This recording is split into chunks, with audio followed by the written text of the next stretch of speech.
A ritual journey of faith that many Muslims will only make once in a lifetime.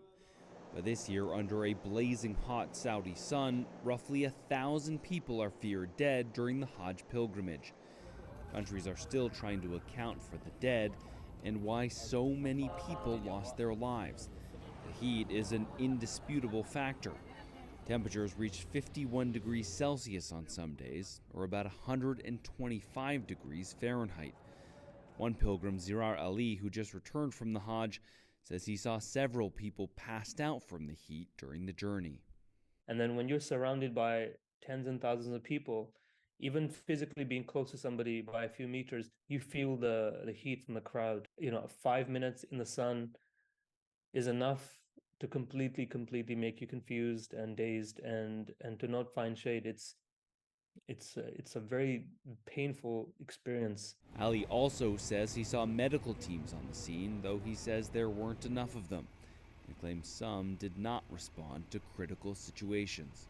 And so the ambulance and the medics were not stepping into any of the places that I didn't see them once go into a place and try and help somebody. And so to me, it felt like there are too many people, there's not enough medics. And so they're just waiting for the worst of the worst to happen. Other witnesses say water stations were sometimes overrun with thirsty people, and the systems in place to cool people down, like misting stations and cooling areas, weren't enough. There were also reports of a high number of unregistered visitors this year, who often don't have access to proper food, water, or shelter. CNN has reached out to Saudi authorities regarding their reportedly inadequate response to this year's heat, but have yet to hear back. Saida Worry says going to the Hajj was a lifelong dream for her parents, who paid more than $20,000 to what they thought was a legitimate agency to organize the trip. But it was a disaster from the start.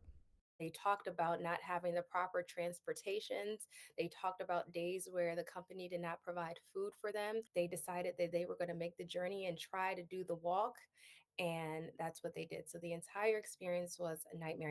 But that would be one of the last communications from her parents.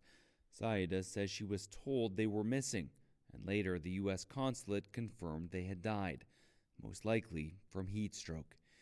She says she's now focused on returning their bodies, which have already been buried in Saudi Arabia. A loss filled with so many questions and a grief shared by people around the world whose loved ones won't be returning from the Hajj. Scott McLean, CNN, Istanbul.